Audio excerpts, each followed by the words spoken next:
Louisiana Beer Reviews Troegenator Double Bock beer. This double Bock beer is from Troegs of Pennsylvania, Hershey, Pennsylvania. This was sent to me by Michael, and this is the last of the group. I'm very excited. It's got a best by date, guys. Freshest by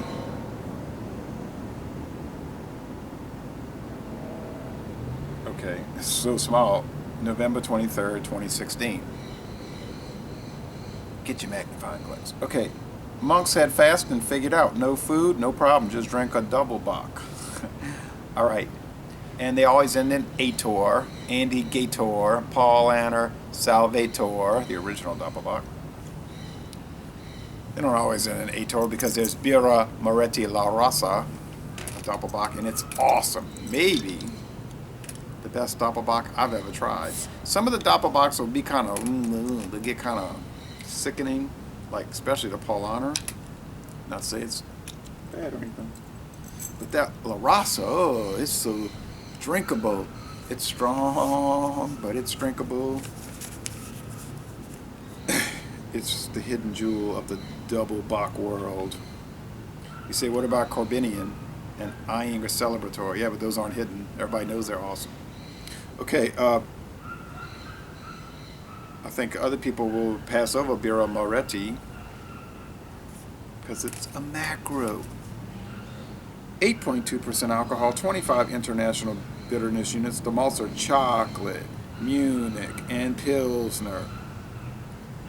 The hops are German, Northern Brewer, and Magnum.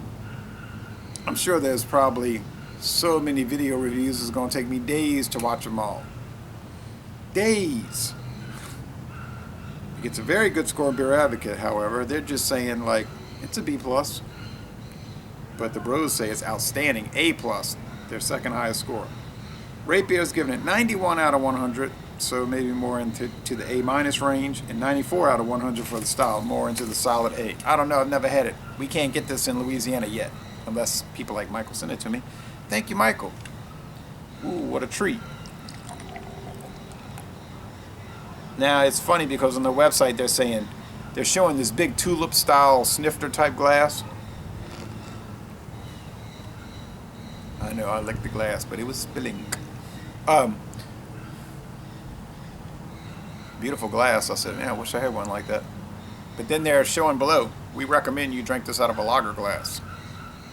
Similar to this. I'm like, okay, why don't you show what you recommend? That is common. I see a lot of these beer websites that be like, we recommend this glassware, but they're showing something else. Ooh, thick, what you call it, tan head, I guess we'd say. Beige, yeah, it's beige. But sometimes the way the light hits it, in some ways it looks tan. Now, whoa. Here we are at 6:30 in the evening. Look at those ascending bubbles. Well, it's an etched bottom. Anheuser-Busch tasting glass. I bought this at the Anheuser-Busch Brewery in St. Louis, Missouri. I broke my first one, so I bought 2 replacements. It's kind of cool out here. I mean, relatively cool. It's still pretty humid, but it feels nice. So you could hear everybody's cutting the grass. We've still been getting so much rain. I cut this grass 3 days ago. It looks shabby. But around here, you can cut it after one day. So much heat and humidity, it doesn't really look good after one day. You can cut it every day and have bags full of clippings. But I digress. It smells like a Doppelbock. That thick, syrupy aroma, heavy malts. Some people, this just does not appeal to them. Like, maybe most beer drinkers. I don't mean craft beer drinkers. We're up to the 10% level, I guess, now. Although I know I'm not an exclusive craft beer drinker. I drink all the macros, but I've been fooling around with craft beers for over 20 years. But these, I know a lot of people, they just don't like them. They're too thick, syrupy, chewy. Somebody said, what does that mean, chewy? It's just like you're chewing on it. It's thick. It's like, nyah, nyah. Those people next door, those two people, married couple, they are dedicated Bud Light drinkers. They love Bud Light. And in fact, I've mentioned this many times before, they look over here at me at like, it's kind of a pathetic thing, like, he's drinking all that stuff. He could just be drinking Bud Light. What is his problem? I don't know. He's weird. It's like he could be at the pinnacle and he's doing this stuff. They would hate this. And he has tried some of the beers I've had, like the Negro Modelo. And he was like, yeah, it's pretty good. Now, honestly, if you asked him, you'd say, would you ever drink it again? If he gave you a completely honest answer, he'd probably say, oh, no, never. I'm only going to finish it because you're looking at me. And that's 5.4%. Imagine he would just say, if he drank this. I know so many people would say, it's like that. It's like, meh.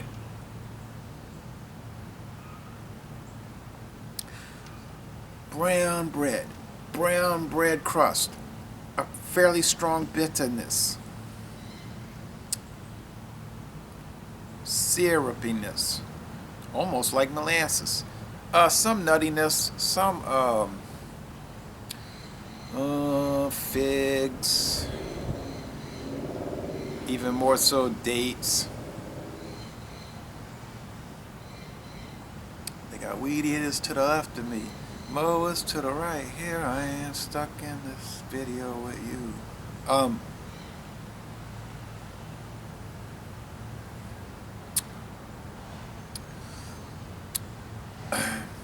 The bitterness is building, but I don't think it's going to build too much. Only 25 IBUs. There's only so much hop action you can get with this.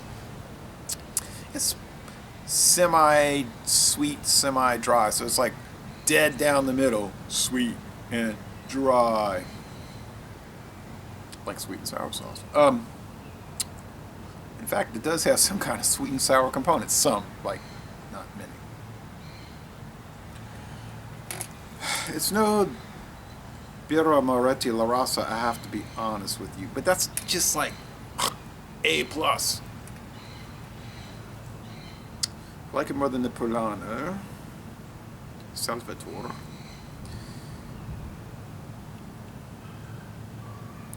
I think on the Cyclops scale it would be 4 out of 5 sugar cubes and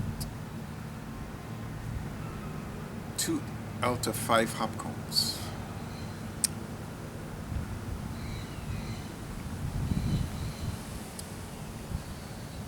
It's not as good as the Celebrator, but I almost bring that up to the world-class level. Honestly, the world-class, I think. Iyengar Celebrator is world-class. It's not as good as the Corbinian, but it's close. So it's up there, and it's up there in an elevated Doppelbock world. Now, they have this Leinenkugel's Big Butt Doppelbock.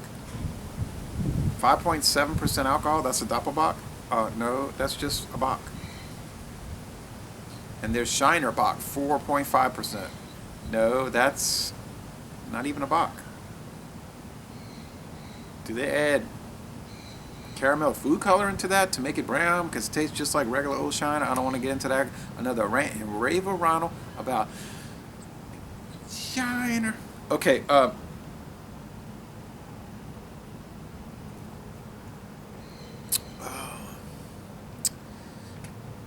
it has plum notes.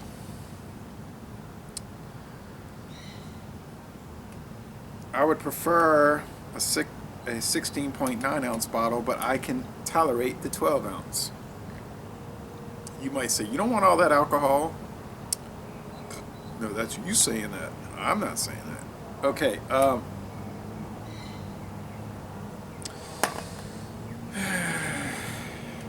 You're saying you're just delaying because you're reticent to give a score.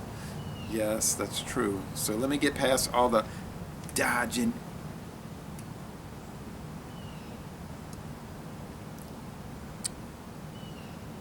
And obfuscation. Yeah. I think it would be at the minimum. If you were lowballing it, being picky and all that, you say A. It's like, nah, it's just most excellent. But you could say A+.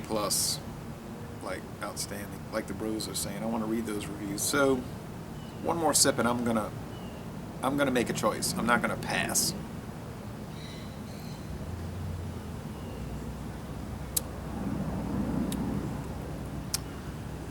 I have to go with A+.